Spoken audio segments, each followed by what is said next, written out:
أعوذ بالله أعوذ بالله من الشيطان بسم الله أعوذ بالله من الشيطان الرجيم بسم الله الرحمن الرحيم الحمد لله رب العالمين والصلاة والسلام على أشرف الأنبياء والمرسلين وعلى آله وصحبه أجمعين. Assalamualaikum warahmatullahi wabarakatuh dan salam kuliah sebuah An-Nadi. Pagi ini hari Ahad 3 Disember 2023. Alhamdulillah telah 3 tahun kita laksanakan kuliah subuh sempena setiap bulan pada minggu pertama dan minggu kedua, hari Sabtu dan Ahad, dan hari ini kita diteruskan lagi bersama Al-Fadil Ustaz Ahmad Husni Abdul Rahman dengan surah At-Takwir, kupasan juzuk amma kitab tafsir Ibnu Katsir. Untuk itu marilah sama-sama kita buka majlis ilmu pagi ini dengan Ummul Kitab Al-Fatihah. Auzubillahiminasyaitonirrajim. Bismillahirrahmanirrahim. Alhamdulillahirabbil alamin arrahmanir rahim maliki yaumiddin. Iyyaka na'budu wa iyyaka nasta'in. Ihdinas siratal mustaqim. Siratal ladzina an'amta 'alaihim ghairil maghdubi 'alaihim waladdallin. Amin. Dan majlis juga meraihkan kehadiran yang bahagia guru-guru, ustazah, sahabat-sahabat sekalian, sama ada yang berada di dalam Malaysia ataupun juga di luar negara. Untuk itu, dengan ini majlis mempersilakan Al-Fadhil Ustaz Ahmad Husni Abdul Rahman untuk menyampaikan perkongsian beliau. Falyatafadhal mashkurah. Silakan Ustaz. Assalamualaikum warahmatullahi wabarakatuh. Bismillahirrahmanirrahim. Alhamdulillahirabbil alamin wassalatu wassalamu ala rasulil amin.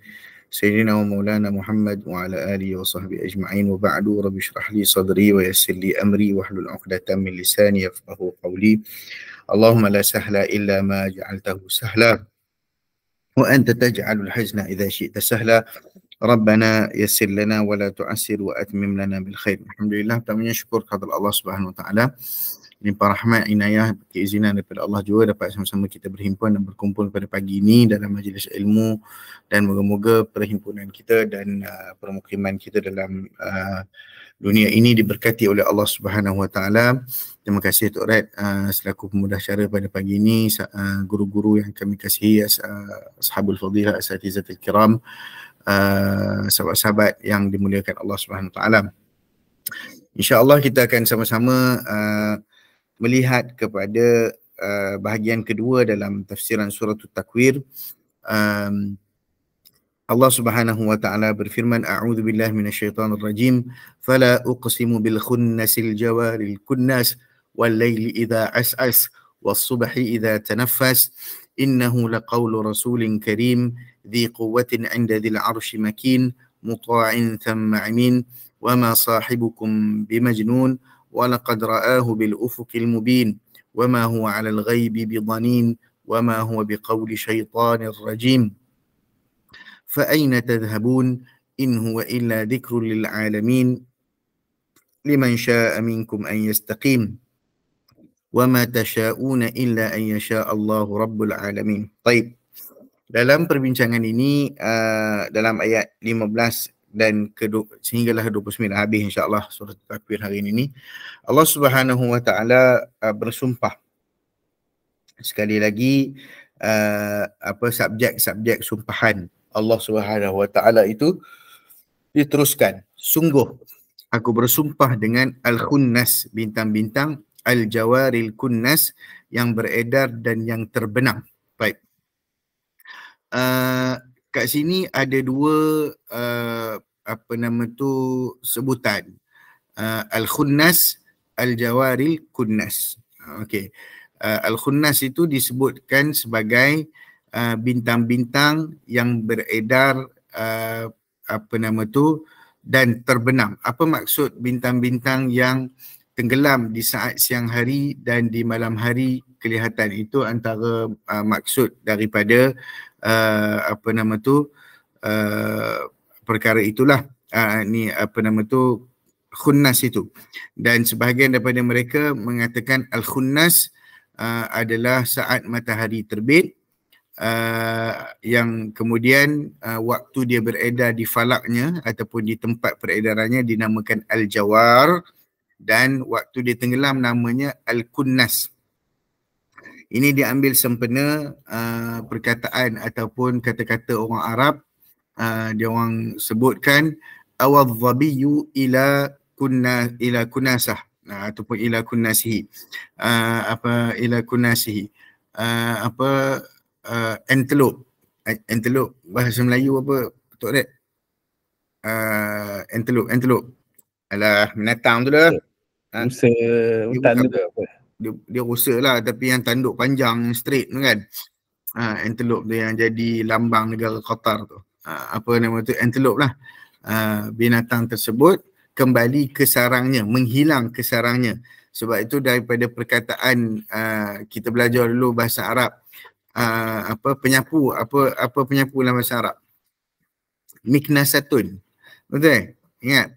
Miknasatun. Ustaz Bakru, betul Ustaz Bakru? Miknasatun. Maksudnya sesuatu yang menghilangkan sesuatu, yang hilangkan sampah tu lah, yang boleh menyapu sampah dan menghilangkan sampah tu. Jadi al-kunnas waktu matahari itu hilang, dan al-khunnas adalah matahari itu dia timbul lah. Okey. Jadi ini adalah antara terjemahan kepada al-khunnas dengan al-kunnas. Ada juga yang mengatakan bahawasanya maksud itu adalah lembu. Lembu, ada yang kata lembu juga. Lembu yang bersembunyi di bawah naungan. Apa-apa sahaja maksudnya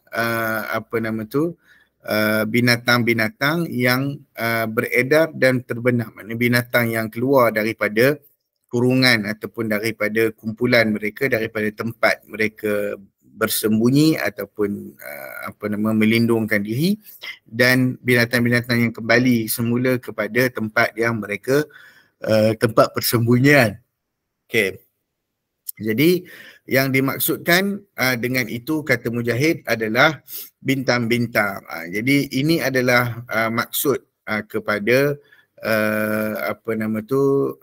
al-kunnas dengan al-khunnas. Jadi secara kesimpulannya Imam Ibn Kathir buat kesimpulan. Apa dia Ustaz Bakru tulis tu? Ustaz kena baca juga Ustaz Bakru tulis apa benda tu. Dok nampak. Allahumma salli ala sayyidina. Oh ni dia panjang, ingat doa, ingat kot bagi terjemahan makna al-khunnas tadi. Okey. Alright. Amin amin ya rabbana ya rabbal alamin. Jadi itu kesimpulan daripada Ibnu Kathir. Imam Ibnu Kathir kata boleh sahaja dua-dua maksud itu. Maksud bintang ataupun maksud binatang-binatang. Bintang boleh, binatang pun boleh. Baik, seterusnya walaili idza as'as, dan apabila demi malam apabila ia hampir meninggalkan malamnya. Dan berkaitan dengan ayat ini ada dua pandangan. Salah satu mengatakan waktu malam hari ketika mana dia mendatangkan ataupun tiba dengan kegelapan. Ada yang kata waktu malam itu apabila ia muncul, waktu malam apabila dia menutupi manusia. Ada yang kata apabila ia telah hampir meninggalkan waktu gelapnya. Dan ada yang kata waktu malam itu berpaling dan pergi. Okey. Dan ada satu riwayat bahawasanya daripada Sayyidina Ali radhiyallahu taala anhu, daripada Abu Abdul Rahman As-Sulami mengatakan bahawasanya Sayyidina Ali radhiyallahu taala anhu keluar daripada kami ketika solat subuh diiqamahkan. Waktunya dia keluar nak pergi sembahyang subuh lah. Lalu dia kata, kemanakah orang yang bertanya tentang witir? Lalu dia baca walaili idza as'as was-subhi idza tanaffas. Maknanya hal keadaan itu nak bagi tahu bahawasanya witir ni kalau dilakukan pada penghujung malam itu adalah lebih baik. Okey. Jadi sesuai juga dengan ayat yang seterusnya was-subhi idza tanaffas, iaitu malam bila nak habis dan subuh bila nak menyingsing. Fajar subuh bila nak menyingsing. Itu dia punya correlation lah. Tapi tak ada masalah pun. Yang pentingnya nak menceritakan tentang keadaan malam itu. Ya. Dan subuh apabila menyingsing, yang ini waktu susunan subuh tu terang. Saya baru balik hari tu ni daripada Kundasang, duduk sebelah satu lagi Gunung Kinabalu tu. Memang dapat tengok sungguh lah. Kalau buka pintu lepas semayang subuh tu, boleh tengok terus dia punya malam yang hilang tu dan subuh yang menyingsing tu. Oh, cantik sungguh, masya-Allah, tabarakallah. Ya, boleh nampak gunung tu dengan bulan pula terang. Kebetulan pergi tu memang tengah bulan pula terang dan sebagainya. Jadi kita nampak lah, boleh nampak perbezaan itu. Okey. Lalu Ibnu Jarir beriwayatkan satu bait syair dalam tafsirnya, hatta idza subhu lahu tanaffasa wanjaba anha lailuha wa as'asa, hingga apabila subuh itu menyingsingkan fajarnya yang mengusir kegelapan malam secara berangsur-angsur. Mana as-as tu berangsur-angsur nak pergi, nak berubah lah, nak hilang lah, malam tu sudah nak hilang. Ya, jadi itu adalah maksud daripada itu, sebagaimana yang Allah Subhanahu Wa Taala ceritakan dalam ayat yang lain, wal laili idza yaghsha wan nahari idza tajalla, di malam apabila menutupi cahaya siang dan siang apabila ia sudah menjadi terang benderang. Wadduha wal laili idza saja, demi waktu duha dan demi malam apabila ia telah sunyi. Faliqul isbah wa ja'ala al-laila sakanan, dan dia menyingsingkan pagi dan menjadikan malam itu untuk manusia beristirahat. Okey, jadi makna yang menunjukkan kepada hilangnya malam itu adalah lebih konsisten pada ayat-ayat yang lain, dan menjelaskan tentang maksud al-laili idza as'as. Dan kebanyakan ulama-ulama mengatakan bahawa as'as dipakai untuk menunjukkan sesuatu yang datang ataupun yang pergi. Maknanya dia mengandungi lafaz yang bersifat mushtarak, iaitu berlawanan. Dia ada maksud kedua-dua, datang pun boleh, pergi pun boleh. Jadi inilah yang dibincangkan oleh para ulama. Baik. Habis cerita. Wasubhi idza tanaffas, iaitu subuh apabila ia sudah pun terbit dan menyingsing. Apabila subuh bersinar dan tiba.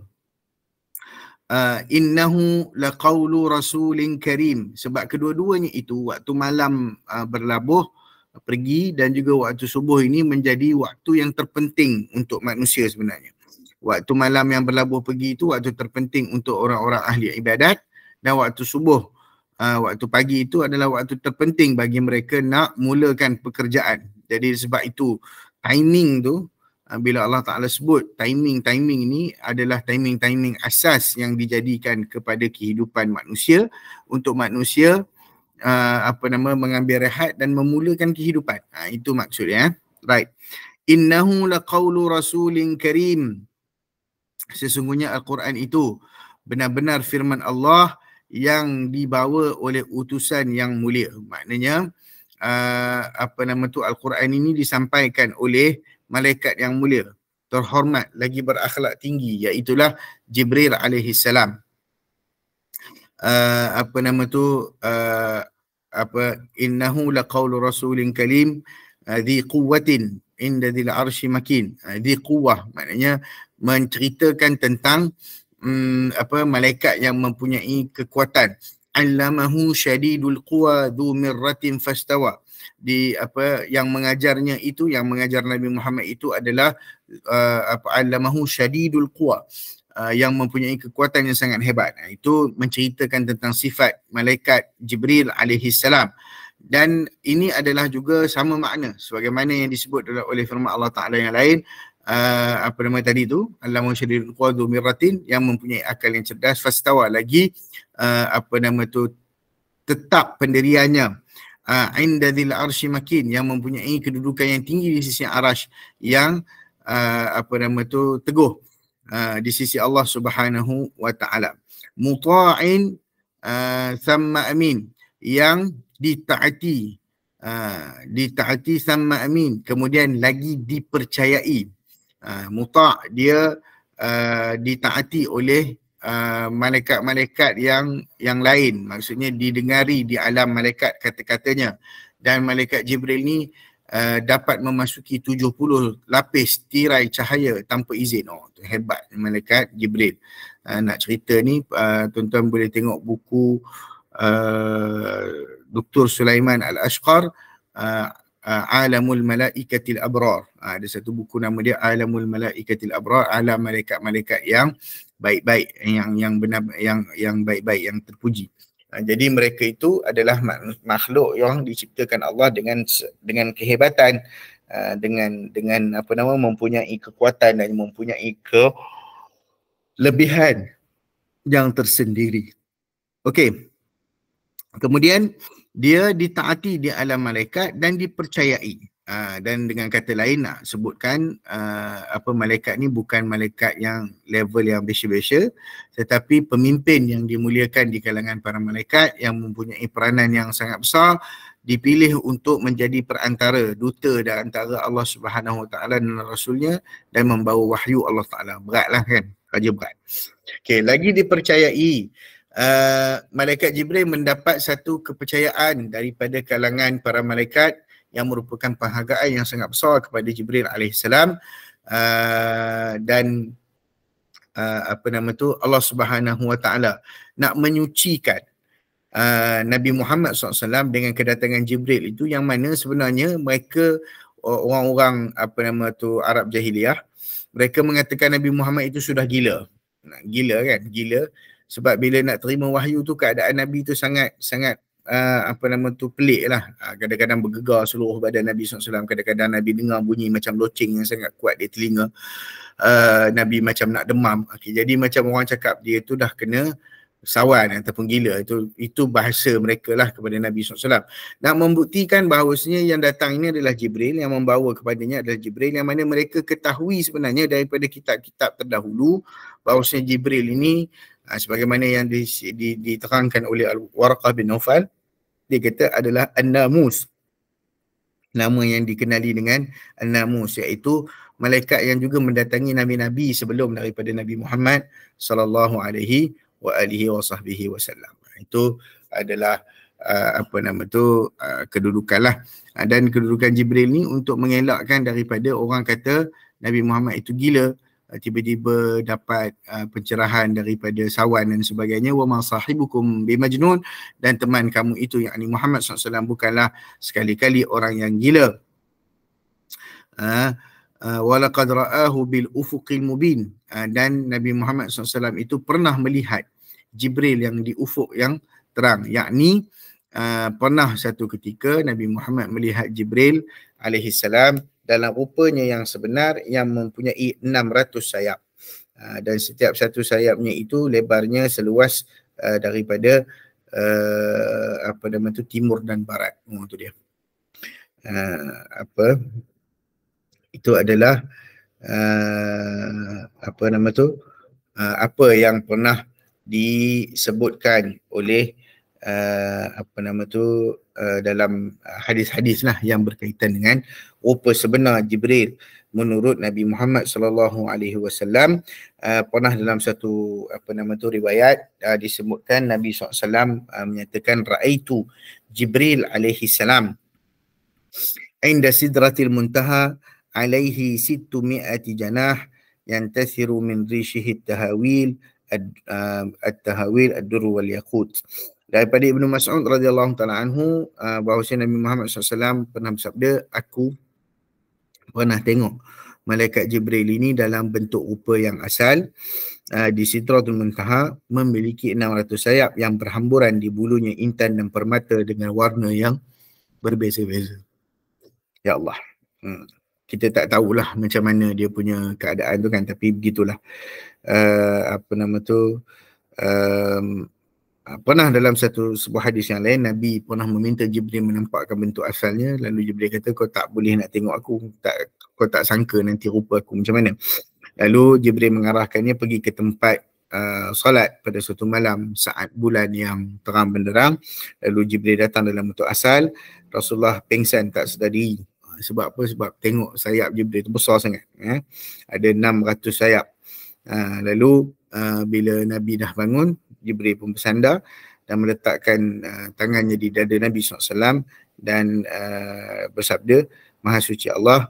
Nabi kata, Maha suci Allah, aku tak pernah menyangka ada makhluk yang Allah Ta'ala ciptakan sebesar engkau, wahai Jibril. Jadi itu antara perkara-perkara yang disebutkan tentang Nabi SAW melihat Jibril. Okay. Baik, iaitu ufuk yang terang tu yang tadi tu, peristiwa itu berlaku kata Imam Ibn Katsir di Batha, di Mekah lah. Hal ini disebutkan oleh firman-Nya walaqad ra'ahu bil ufuqil mubin, yakni walaqad ra'a Muhammadun Jibril alladhi ya'tihi bir risalah 'anillahi 'azza wa jalla على الصورة التي خلقه الله تعالى عليها له 600 جناح بالأفق المبين أي البين، وهي الرؤية الأولى التي كانت بالبطحاء، وهي المذكورة في قوله علمه شديد القوى ذو مرة فاستوى وهو بالأفق الأعلى ثم دنا فتدلى فكان قاب قوسين أو أدنى فأوحى إلى عبده ما أوحى.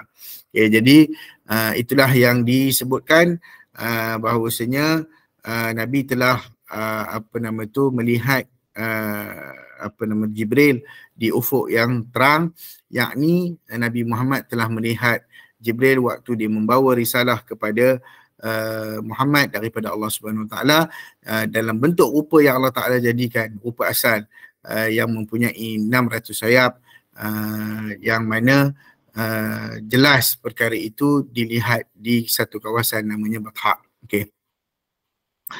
Jadi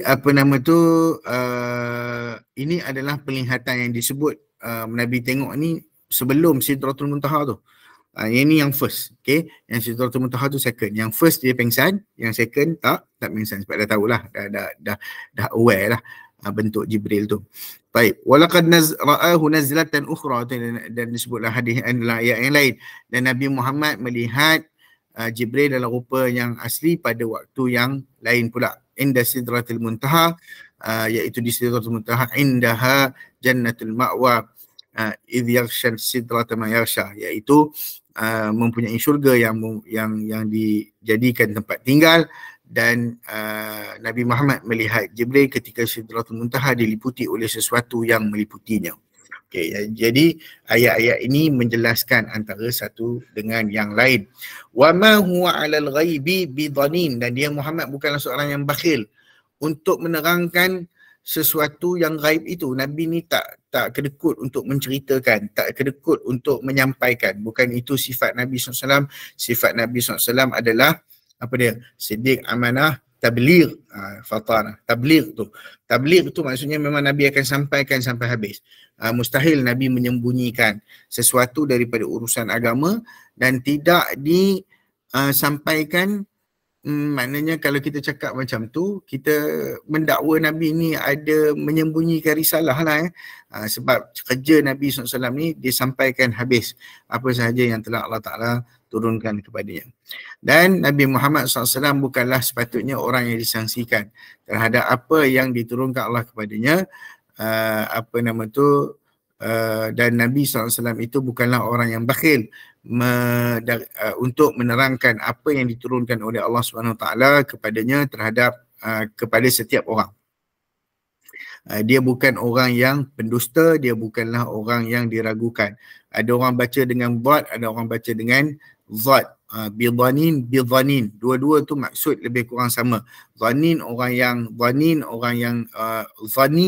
diragukan, zan, ada zan ya. Zanin pun boleh, dhanin pun boleh. Dua qiraat boleh baca. Jadi dha tu orang yang kedekut, dha tu orang yang diragui.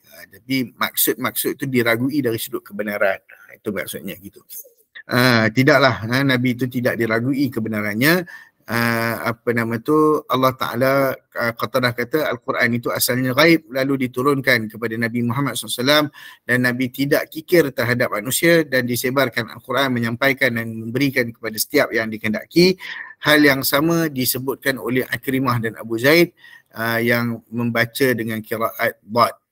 Bot tu maksudnya dhanin tu nak menunjukkan Nabi tu bukan kedekut. Wa ma huwa biqauli syaitanir rajim, dan Quran itu juga bukanlah satu perkataan syaitan yang terkutuk. Dengan kata lain, syaitan itu tak mampu nak bawa kalimah Quran tu. Dia tak mampu nak bawa. Dan tidak layak Al-Quran itu bagi dia. Wa ma huwa biqauli syaitanir rajim wa ma hadzal Qur'anu biqauli syaitanir rajim ay la yaqdiru ala hamlihi wa la yuriduhu wa la yanbaghi lahu kama qala ta'ala wa ma tanazzalat bihi syayatin wa ma yanbaghi lahum wa ma yastati'una innahum 'anis sam'i la ma'zulun. Dan Quran itu bukanlah dibawa turun oleh syaitan, dan tidak patut mereka itu membawa Al-Quran, dan mereka juga tidak berkuasa melakukannya. Sesungguhnya mereka itu benar-benar dijauhkan daripada mendengar Al-Quran itu. La ma'zulun, dijauhkanlah daripada mendengar, sebab ada syaitan yang jin ataupun syaitan ifrit yang mencuri khabar berita dari langit, tapi mereka tak mampulah nak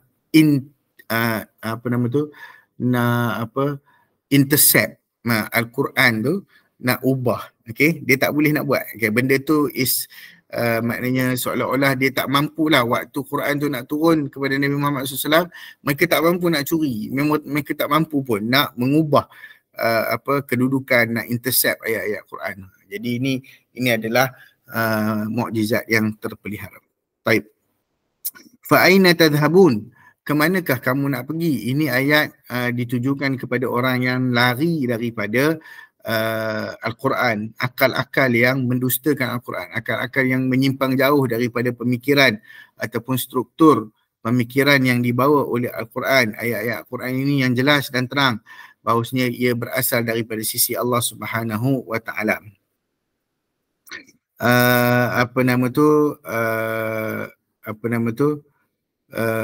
Bila perkara ni disebutkan oleh Abu Bakar As-Siddiq, waktu kumpulan-kumpulan daripada Bani Hanifah datang, dan Abu Bakar minta dia orang baca ayat yang disampaikan oleh Musailamatul Kazzab, disampaikan oleh Musailamatul Kazzab,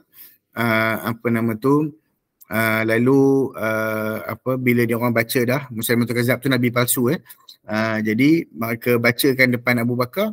Abu Bakar kata, celakalah kamu, di manakah kamu letak akal kamu yang waras tu? Boleh kamu percaya ayat ni macam ni? Ayat ni bukan datang dari Tuhan. Okay. Jadi maksudnya, kalau orang akal yang sihat, orang yang biasa dengan Al-Quran, dia boleh beza ini ayat Quran ataupun bukan. Baik. Kemana kamu akan pergi kalau kamu meninggalkan kitab Allah dan ketaatan kepada Allah Subhanahu Wa Taala? Mana lagi kamu nak pergi? In huwa illa dzikrun lil alamin. Al-Quran itu tidak lain merupakan peringatan bagi semesta alam. Satu umat, maknanya semua orang boleh dapat peringatan daripada Al-Quran. Kafir baik, Muslim lebih terutama, agar menjadi pengajaran dan mengambil peringatan liman sya'a minkum. Ini syarat dia, kepada orang yang berkehendaki. Kepada sesiapa di kalangan kamu yang nakkan ayyastaqim, nakkan istiqamah, nakkan petunjuk daripada Allah Ta'ala, maka dia hendaklah berpegang kepada Al-Quran, sebab Al-Quran adalah petunjuk jalan selamat.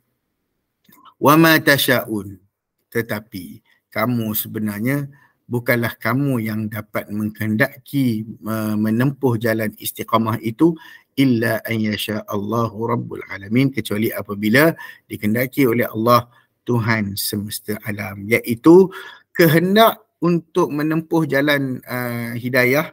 Istiqamah tu bukan berada di tangan kamu, tetapi berada di tangan yang Maha Esa, iaitu di tangan Allah Subhanahu Wa Taala. Allah Taala yang bagi hidayah, Allah Taala yang bagi istiqamah. Sebab ada satu cerita, waktu ayat ni turun, liman sya'a minkum ayastaqim, ayat ni kata, Abu Jahal kata,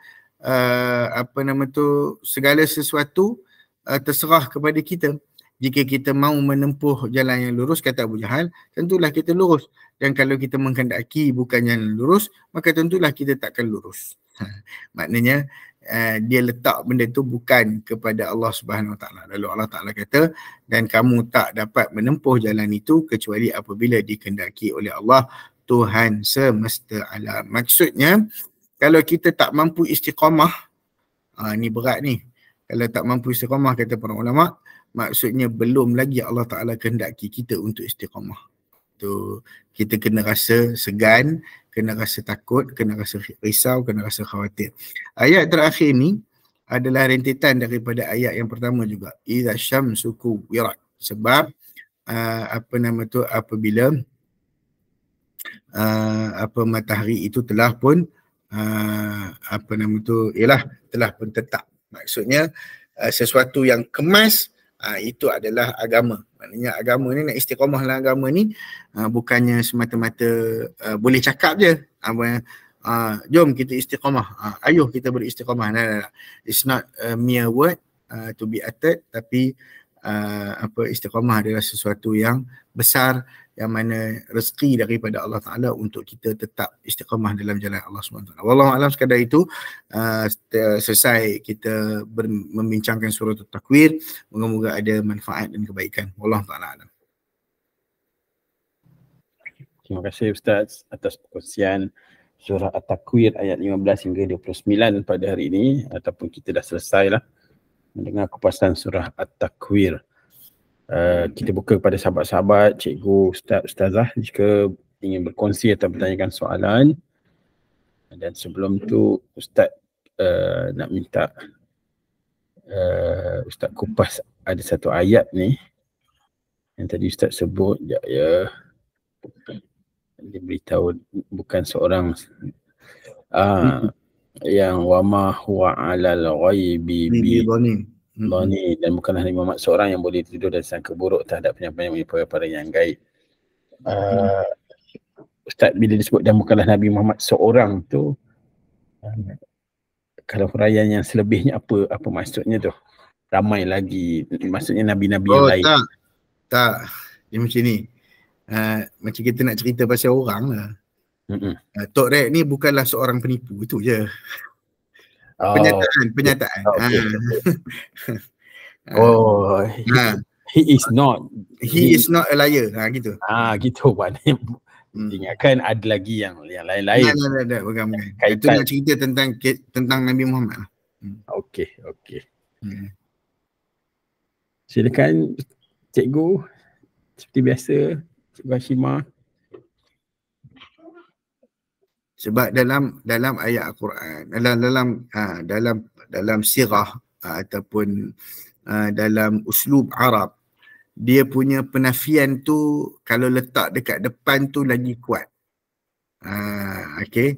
Kalau macam dalam bahasa orang putih, dia pergi kepada kata nama gantian dulu. He is not. Tapi kalau Yoda dia cakap macam tu. Yoda dia cakap a liar, he is not. Macam tu. Kan? Kan dia lebih ablaq, dia lebih puitis. Jadi Quran ni wama huwa alaihi bidhanin. Maknanya wama huwa alal ghaibi. Maknanya nak katakan Nabi Muhammad itu tidaklah Muhammad itu atas perkara-perkara ghaib seorang yang kedekut. Maksudnya nak bagi subjek matter kepada benda yang Nabi Muhammad tu nak cerita tu lebih utama untuk dibicarakan. Dan penyifatan kepada Nabi Muhammad tu, sifat dia tu dhanin tu letak kat ujung. Jadi dia ada dia punya aspek balari dia kat situ, aspek kita panggil ialah balarah lah. Balarah bahasa Melayu apa Ustaz Bakru? Aspek puitis lah, sastra dekat situ ya. Sastra dan puitisnya bahasa Arab ni ya, bukan puitis maksud puisi, tak, tapi dia maksud susunan bahasa itu, ketinggiannya, penggunaannya sangat precise, sangat tepat dan sangat tinggi maksudnya dan dalam lah. Itu dia. Okey, alhamdulillah jelas. Cikgu Hashimah, kita berikan laluan untuk cikgu, insya-Allah.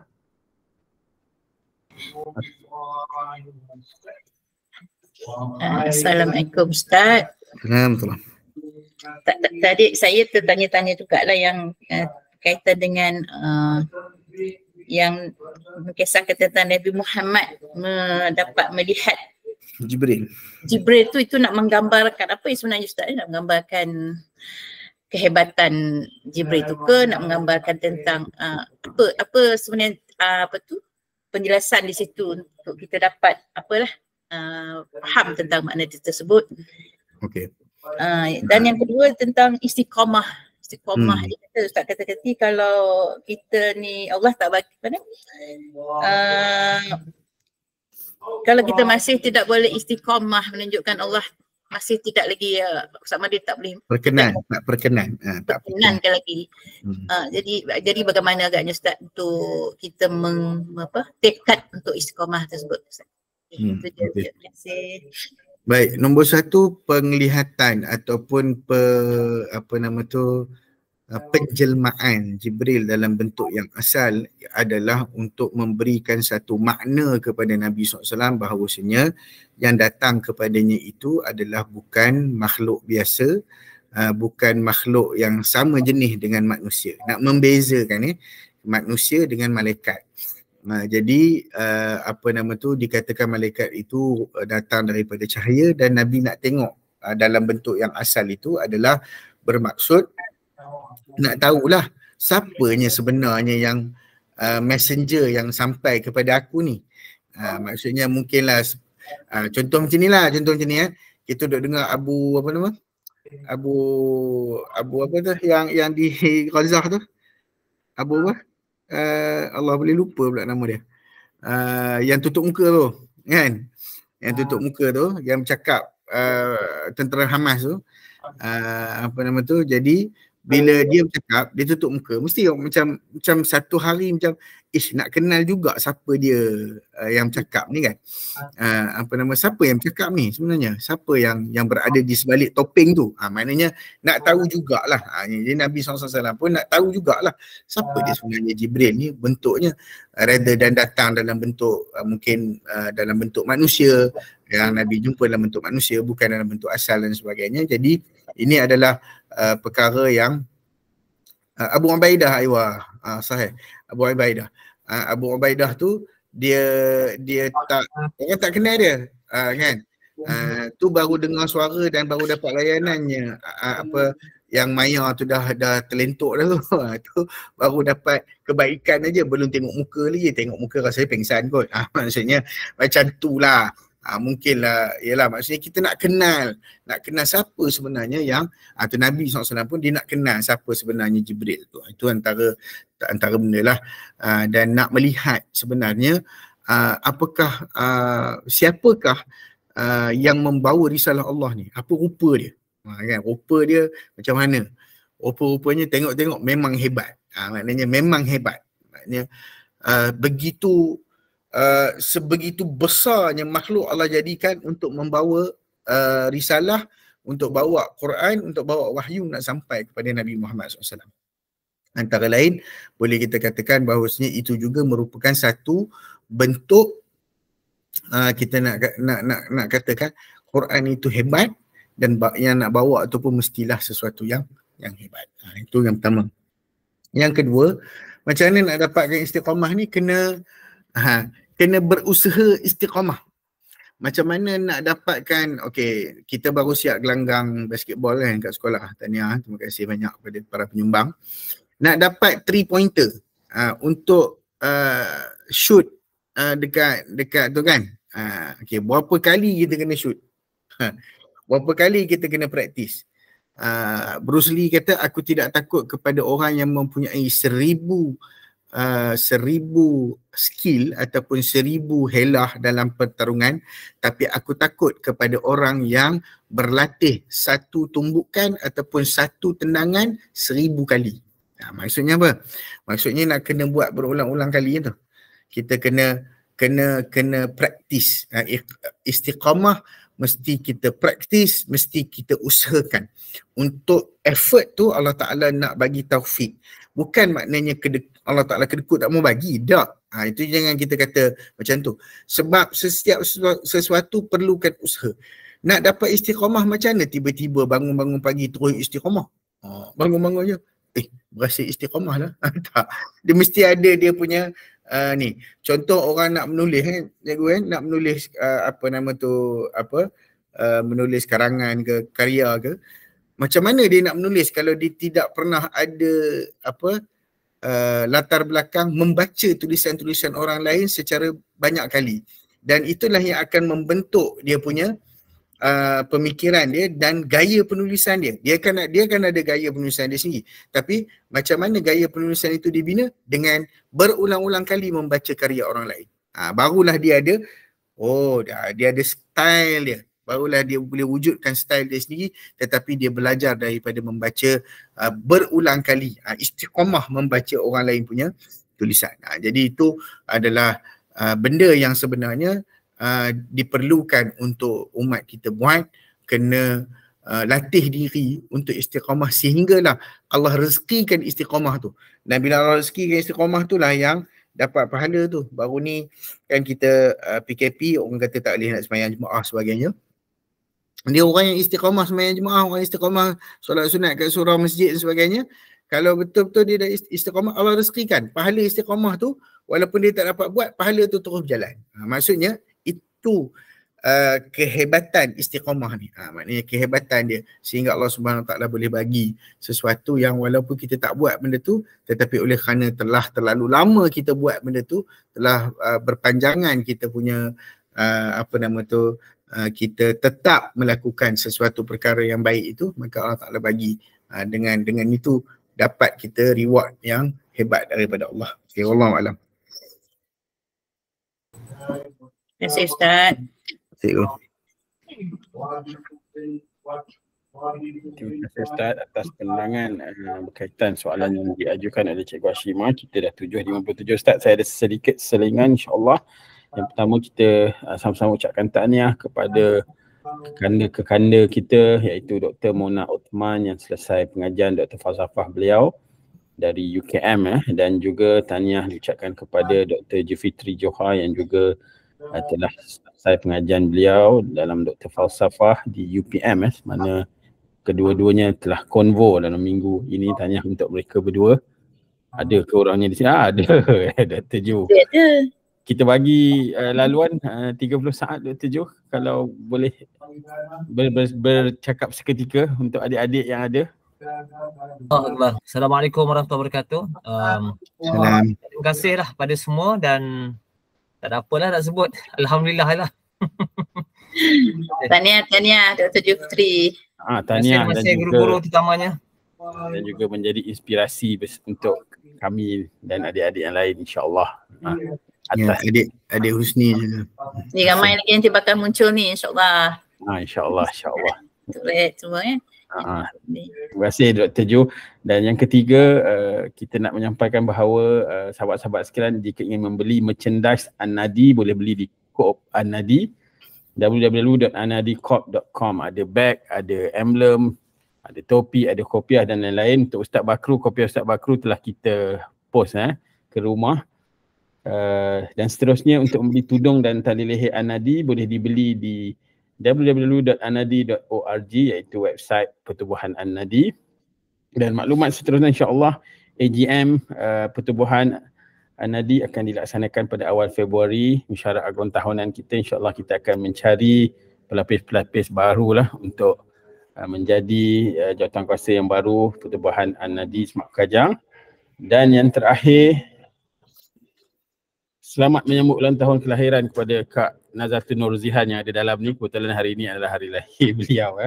Dan itu saja pengumuman kita hari ini. InsyaAllah kita jumpa pada minggu hadapan, Sabtu dan Ahad, untuk kuliah subuh selanjutnya. Dan kita serah kembali pada Ustaz Mak Husni untuk membacakan doa penutup. Silakan Ustaz. Bismillahirrahmanirrahim. Alhamdulillahirrahmanirrahim. Wassalamualaikum warahmatullahi wabarakatuh. Sayyidina Muhammad wa ala alihi wa sahbihi ajma'in. Allahumma a'inna ala dhikrika wa syukrika wa husni ibadatik. اللهم حبب إلينا الإيمان وزينه في قلوبنا وكره إلينا الكفر والفسوق والعصيان وجعلنا من الراشدين. اللهم عليك باليهود الغاصبين فإنهم لا يعجزونك. اللهم انصر الإسلام والمسلمين. اللهم انصر الإسلام والمسلمين. اللهم انصر الإسلام والمسلمين في كل مكان وحين، خاصة إخواننا في فلسطين. اللهم انصرهم نصرا عزيزا مقتدر. ربنا آتنا في الدنيا حسنة وفي الآخرة حسنة وقنا عذاب النار. الحمد لله رب العالمين. Alhamdulillahirrahmanirrahim. Terima kasih diucapkan kepada Ustaz Mat Husni, kepada Cikgu Hashimah, Ustaz Bakru, Ustaz Zanoshab, abang-abang, kakak-kakak dan juga sahabat-sahabat sekalian. InsyaAllah kita jumpa pada minggu hadapan dalam kuliah subuh selanjutnya. Marilah kita sudahi dengan tasbih kafarah dan surah Wal-As. Subhanakallahumma wa bihamdika asyhadu an la ilaha illa anta astaghfiruka wa atubu ilaik. Bismillahirrahmanirrahim. Wal-As innal insana lafi khusr illa allazina amanu wa amilus solihat wa tawassaw bil haqqi wa tawassaw bis sabr. Assalamualaikum warahmatullahi wabarakatuh. Waalaikumsalam. Jojo makan nasi minyak. Jojo makan nasi minyak Terengganu sebab Terengganu panas-panas gini.